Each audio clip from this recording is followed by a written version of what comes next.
This is Pet Life Radio. Let's talk pets. Welcome to the Human-Animal Connection Show, where we believe we can communicate with all animals. Join us as we explore the 33 principles and healing methods of the human-animal connection. As animal lovers, we know that you share our commitment to making the world a kinder place for all creatures. Together, let's embrace the transformative healing power of the human-animal connection. Welcome to the Human-Animal Connection Show. My name is Mike Overly. I'm your host. And with me, of course, is Jeannie Joseph. Jeannie, hey. Hey. What is going on? Today we're talking about principle number 4 of the human-animal connection method, and it is called sensational awareness. Sense-Sational awareness. And we really talk about how you can really partner up with your intuition. Probably most people listening to this show are people who believe that their intuition is a powerful asset to their personality. And so this kind of, this focus is really about using our senses to pay attention to our body sensations, to the gut feelings, to our what feels right in our skin or what doesn't feel right to us. So it's all about that, and how the wisdom of the senses is really a pathway. And that's what we're talking about today. I love it. Yeah. So how then does that help us deepen our connection to our animals? When we are open to that channel of intuition, that is when we can most deeply communicate with animals, where we can hear what they're actually feeling and where they can hear what we're actually feeling. So it's tuning up that channel of communication and connection. So in any relationship, the better the communication, the better the connection. So when we open that channel of deep listening, you might call it, animals just love it. They're like, wow, you talking to me? That's shelter dogs. They're like, nobody's talked to them. They're just so happy when somebody opens up and starts. First, they're a little like, huh? But then they go, wow, this is cool. A human who can talk. I get that from Indigo sometimes. When I tune out and I tune back in, she's like, okay, are you listening now? Right. Indigo's your dog, right? Just for the listeners. Yeah. Yeah, that's wonderful. I mean, Sophia, my dog, she really senses when I'm here, when I'm present, and when I'm not. And if I'm paying attention to her, she'll alert me like, hello, where are you? Now, I can miss that cue because that's just a subtle, very subtle dog cue. It's not a bark. It's just, sometimes it is a body position, a stillness. She'll sit and look at me a certain way, it's sort of like sideways a little bit. And I know, okay, that means I've been kind of running around or just getting too overamped, and I need to come back down into the peaceful zone. So by paying attention to her body language, I get back in touch with my own senses, realize I'm maybe moving a little too fast or just stressy or something. And she can help me get back into the zone where I'm more peaceful. And that's where I can make better decisions, and where I can really, if I have a choice, I have to make a choice. My intuition, my sensations will tell me one choice feels better in my body than another. And that helps me make the best decision I can. I love that. So you mentioned presence. So Yeah. how does this awareness help us to be here now? Yeah. Well, if you're in the spiritual world, you probably heard the advice to be here now, that now is the point of power, as Seth used to say, that we've all had histories, and we've all, have futures that we can't predict. But right now is where we can live. This is where, life is for living, as J. Allen Boone used to say, and this is when we're in our sensory world, we're here now.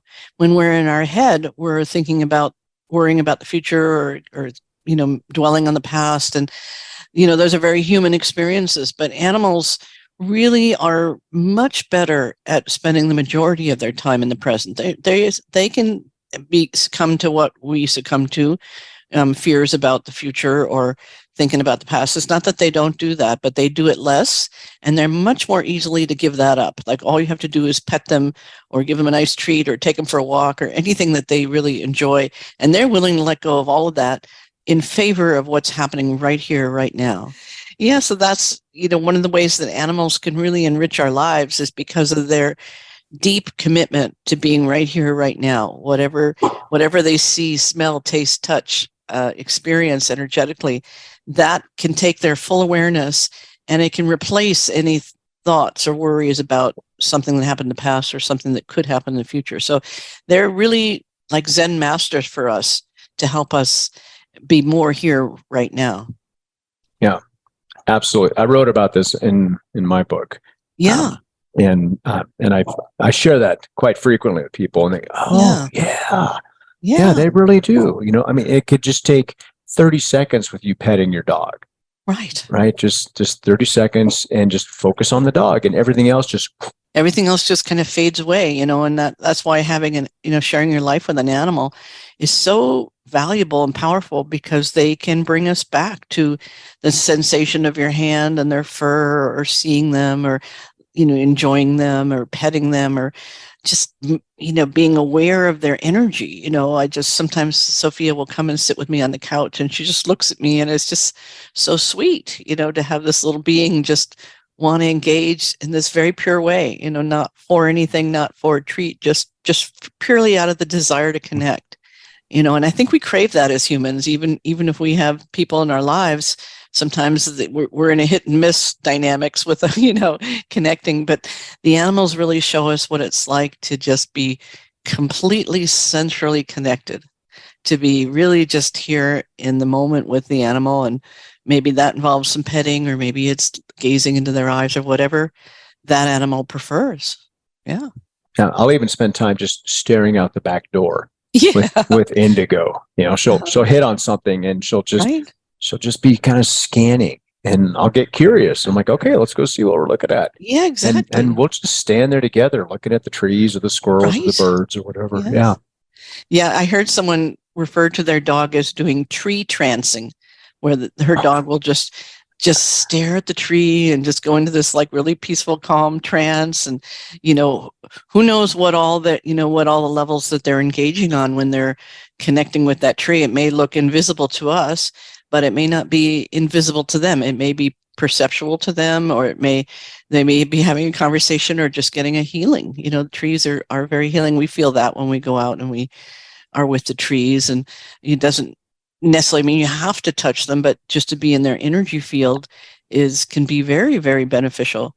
And so animals will do that. And, if they are staring at something, there's something that they're engaged with, whether or not we can see it.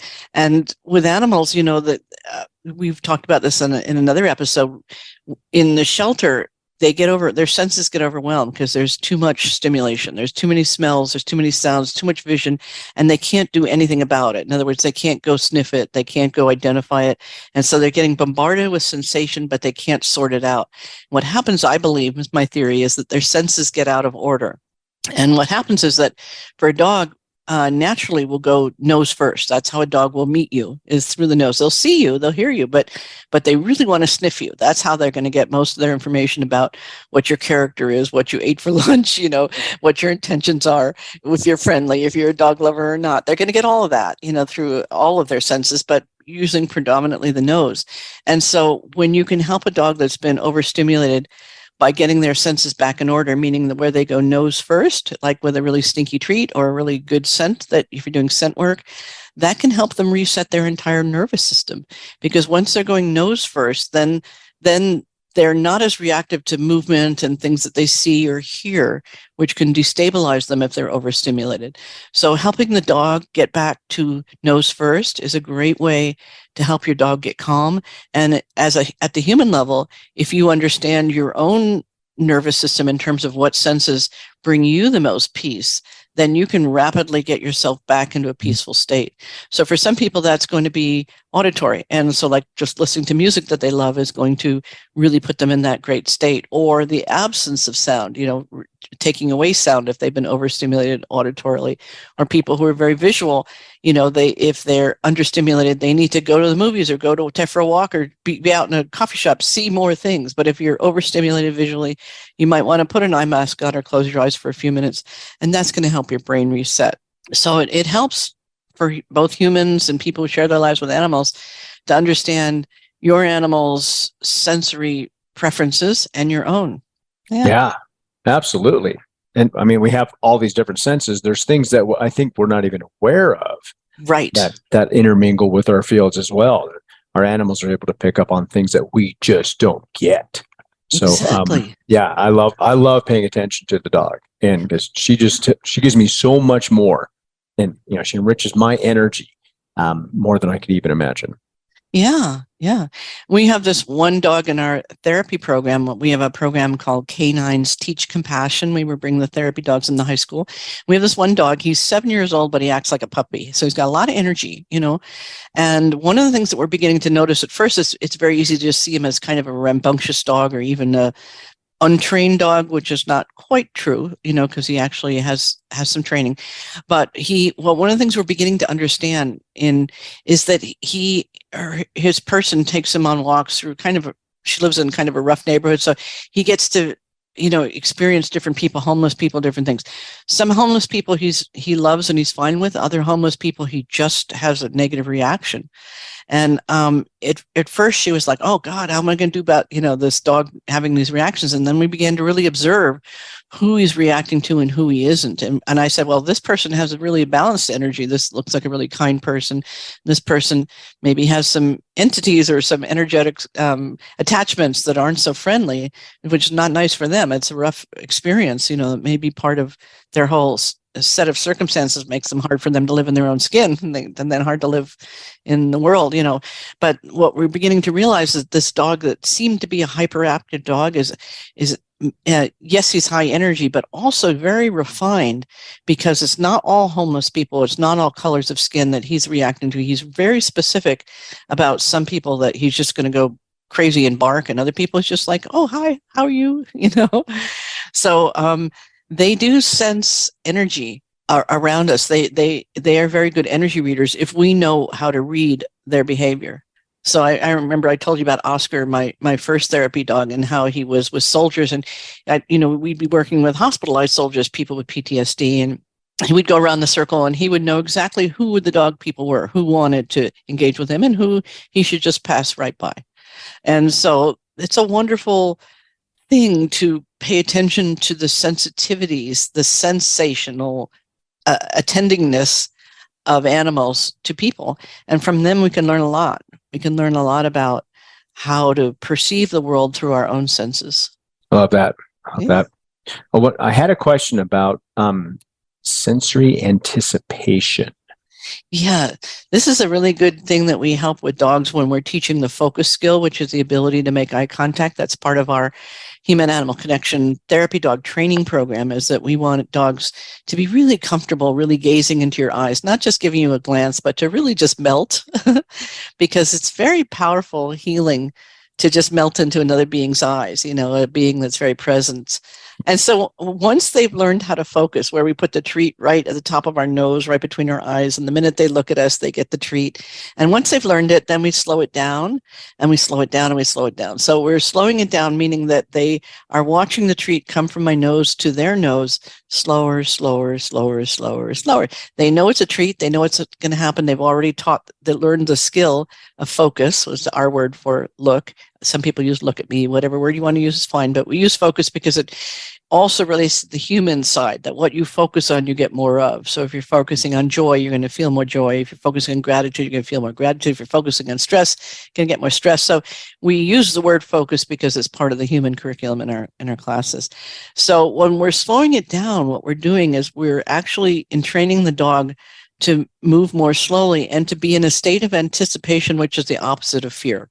So when a dog is in a state of anticipating something positive, not anticipating something negative, but when they're anticipating something positive, they go out of the fear state immediately and into the, oh, good, what's going to happen? Good, I'm going to get a treat. So the anticipation is actually just as rewarding as the treat itself, in fact, more so. So the more that you can extend the cycle of anticipation, once the dog knows what you're doing, it won't work if this is all, once they've learned the skill of this, I look at the person, I get a treat. I look at the person, I get a treat. Once they know that, then I go the next step, which is slowing it down, making them focus on me just a little bit longer. At first, when I'm first training, they're going to get rewarded the second they look at me, because you have to pair the treat with the behavior you want with the treat within 1 to 2 seconds, preferably 1. Otherwise, the dog doesn't make the connection. But once they've made that connection, then we're going to develop it further by asking the dog to focus a little longer and then to delay the gratification. Same with humans. When we know something really good is coming, that lovely feeling of anticipation. Oh man, I'm going to go to my favorite restaurant. It's so much fun. It's even more fun than being there. You know what I mean? So anticipation is something, it's a really powerful tool that's very underused in healing. I love that. Yeah. And we should teach this to kids. Yes, we absolutely should teach this to kids. Remember that marshmallow test that was done in the 60s to see, they would tell kids, put them in an experiment in a room and say, here's a marshmallow right in front of you, something very tempting.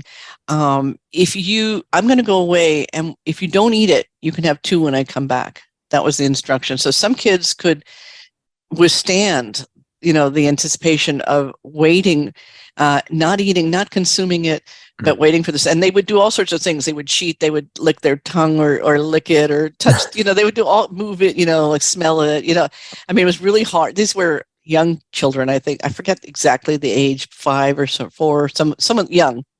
And what they did a longitudinal study was that they found that the kids who were able to sustain that, to delay gratification, had the highest success rates later in life. So it became very indicative of future ability to manage emotional states. So yeah, this is a great thing to train kids to be able to really enjoy anticipation and to be in the full sensory experience of that. Like, oh, it's coming, it feels good, I'm happy. It's that is really a fun thing, which sounds like it's not a present tense thing, but it actually is a present tense thing, because the only time you can experience pleasure is in the present. Right? We can remember pleasure and we can anticipate pleasure, but the only time you can actually experience it is by being here right now. So it kind of extends the realm of experience of pleasure to be in the sensory world, which is the world of here and now. I'm craving a marshmallow. Hey, let's take a quick break. Yeah. We'll be back shortly, right after this, folks. Hey friends, if you like what you're hearing and want to learn more, check out Dr. Joseph's book, The Human-Animal Connection, Deepening Relationships with Animals and Ourselves. Or visit the website, thehumananimalconnection.org, to book an online consultation. Thank you for loving animals. Now back to the show. Let's Talk Pets on PetLifeRadio.com.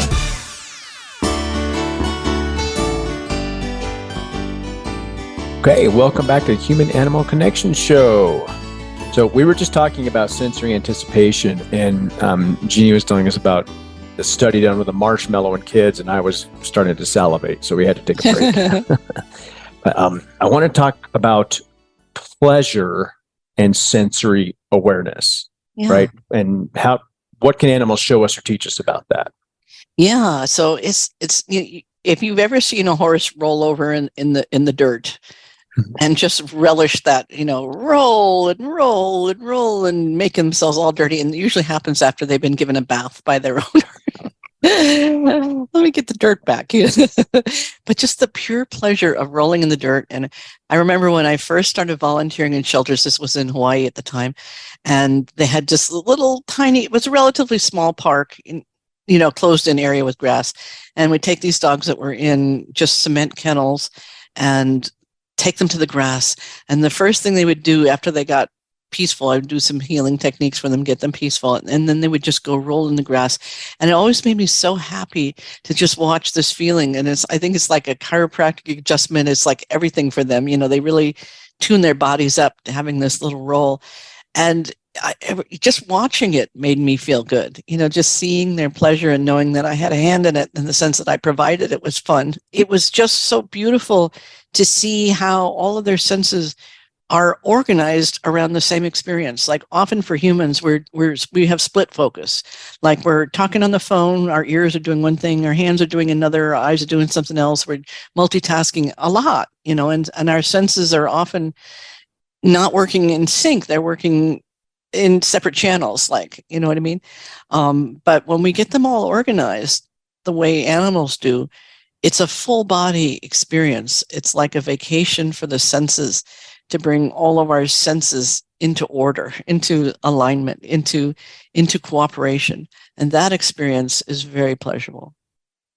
And for those of, when you're making love, that is where you want to be. You want to be here now, right? You want to be fully in the experience, all of your senses that present, as opposed to, oh, what do I have to do later? Or, what about this? Taxes are due.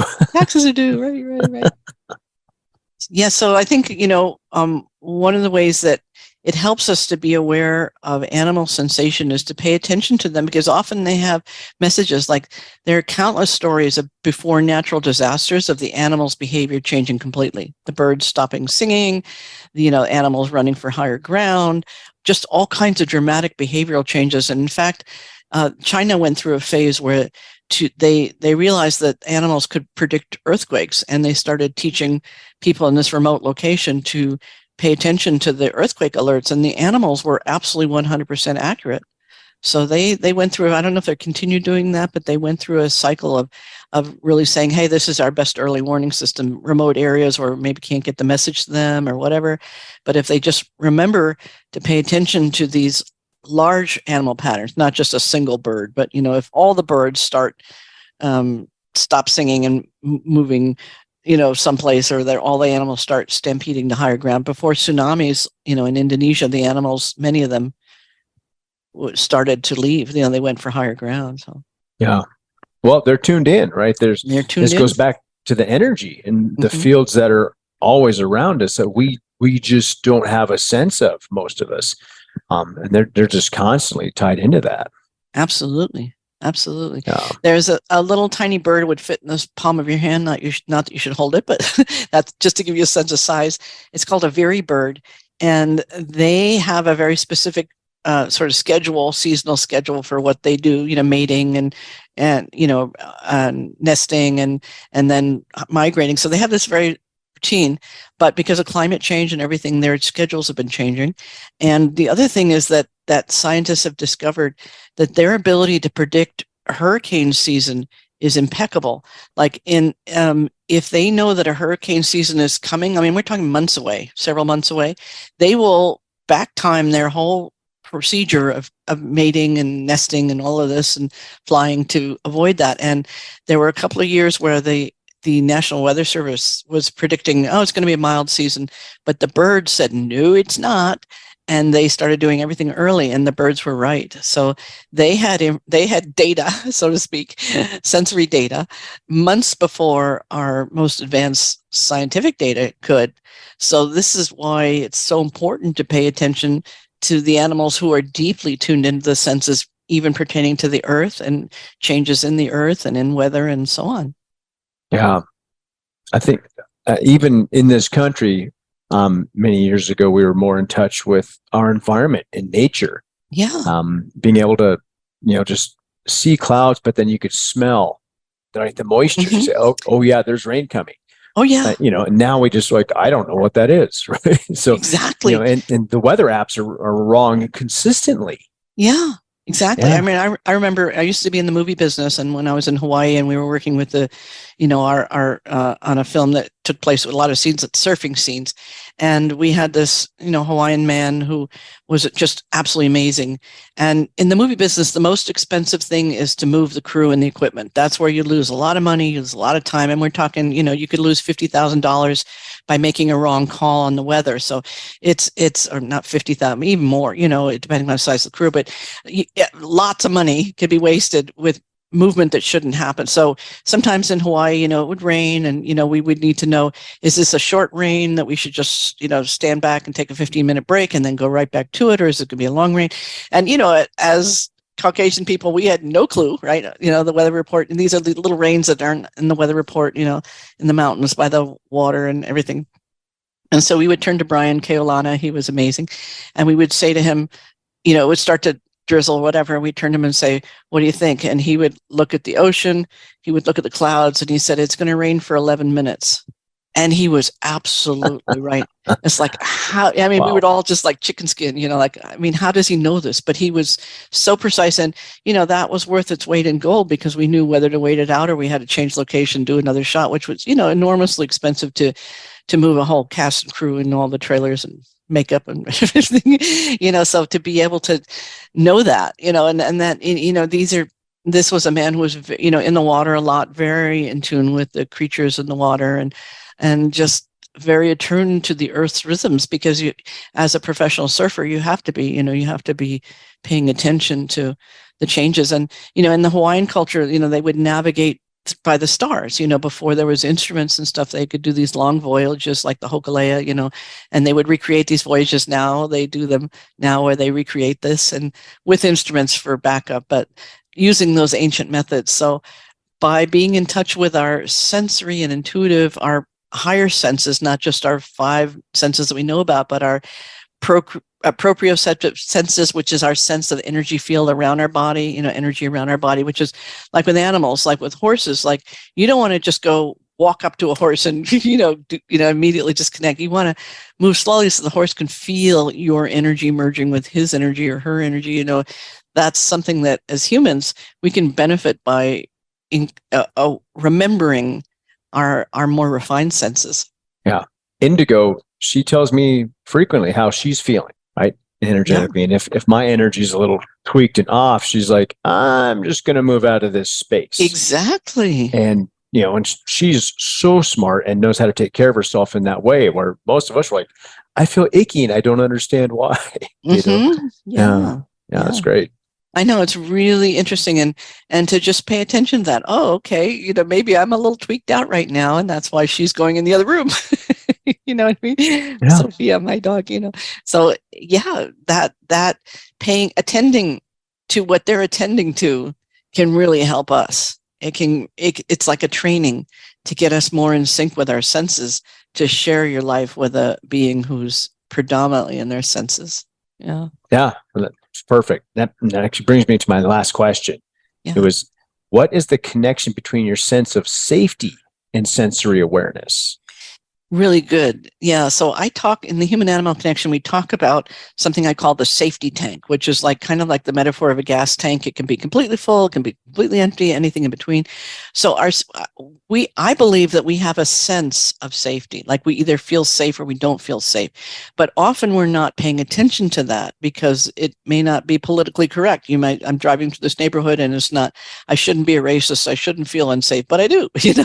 What is going on? What is the issue? So, there are so many ways that we short circuit our sense of safety that we actually lose the ability to connect with it, which can come back very quickly once you pay attention to your body. So it's the same way the dog is sensing, oh, this is a nice person, I want to go say hi. You can sense that too about people or events or situations or places. You can tune in to your sense of safety. Does it feel safe to go to this place? It's not a judgmental that the place is right or wrong. It's just maybe it isn't safe for you. And that safe could be just maybe there's someone there that's really stressed or whatever, and you just don't want to be there right now. So paying attention to your own sense of safety comes through paying attention to your senses in the body. Does it feel good? Do I want to move towards this person or the situation or away from it? And if you look at the animals, they're towards and away. We're going to do a whole show on this, towards and away, because it is so important that animals, because they're in their senses, they have an immediate sense. I want to move towards this person or I don't want to move towards this person. I want to move away from this person or situation. And that is such a beautiful thing. And when we're paying attention to our sense of safety, then we can feel, once again, our safety tank, whether it's high or low. And it can change. Somebody says something mean to us and our sense of safety can just drop. And then we talk to ourselves and say, you know what, that person's just having a bad day. It's not about me. And our sense of safety can go back up. So it's a constantly moving thing. It's not like you have a fixed level of safety, but some people have a high level of safety and they're very resilient in all kinds of situations. And if your sense of safety is low, like you're not feeling well or you haven't slept well, your sense of safety can be, you're more vulnerable emotionally. Yeah. Yeah. Again, I see that with Indigo and a neighbor of mine. She's a very nice woman, but she's stressed a lot, and and I can feel her energy too. She gets really tense, and when she's that way, even though she has this different mask on, Right. Indigo's like, whoa, hey, no, back off. I don't want you touching me. Right. Yeah. Beautiful. Good Indigo. Good doggy. Oh yeah, she's good doggy. Yeah, that's such an important thing to pay attention to, because it doesn't mean it's a bad person. It just means they could be stressed. And one of the things that's hard for animals don't mind if we're scared. Animals don't mind if we're mad. Animals don't mind if we're sad. What they mind is pretending to be happy when you're mad, or pretending to be happy when you're sad. That's confusing for them, because they're getting two messages that are contradictory. So they can handle us genuinely being any emotion that we have, but they're going to prefer us to be in a congruent state, meaning we're not faking it. That is a good little introduction to the world of the senses, and how sensational awareness, the awareness of the senses, can really improve the quality of our life. And by paying attention to the way our animals are sensing the world, we can get a lot of information that makes our life even easier and more joyful. Yeah. Wake up, folks. Wake up. Your animals are talking to you. Yeah. Always. Always. So have fun with that. Have fun just getting into your senses and paying attention. If it's hard for you, some people are like, I don't know where my body is. It's here, but I don't feel anything. Well, let's look at how's your dog doing? Let's start with just observing, is your dog feeling comfortable? Is your dog feeling stressed? Is your dog avoiding you like that neighbor? That's how we can jumpstart our own connection to our own senses. I love it. Great idea. All right. Well, thank you so much. Thank you for another great episode. Yeah. I look forward to getting on the next one. Yeah, definitely. Next, we're going to be talking about animal presence, how they master the present. Oh, yes. Love it. All right. Well, thank you everyone for tuning in. Yeah, thank you. See you soon. Thank you for tuning in to the Human Animal Connection Show. Please visit our website, thehumananimalconnection.org. There you can sign up for our free email newsletter, book a consultation, or check out our blogs and resources. Our best-selling book, The Human Animal Connection, is available on Amazon, and your donation of any amount keeps our nonprofit organization providing life-changing services. You can reach Michael Overly, author of Let Your Dog Lead, Musings on How to Create an Exceptional Life, on his website at dogsandmen.com, or email michael@dogsandmen.com. Let's Talk Pets, every week on demand, only on PetLifeRadio.com.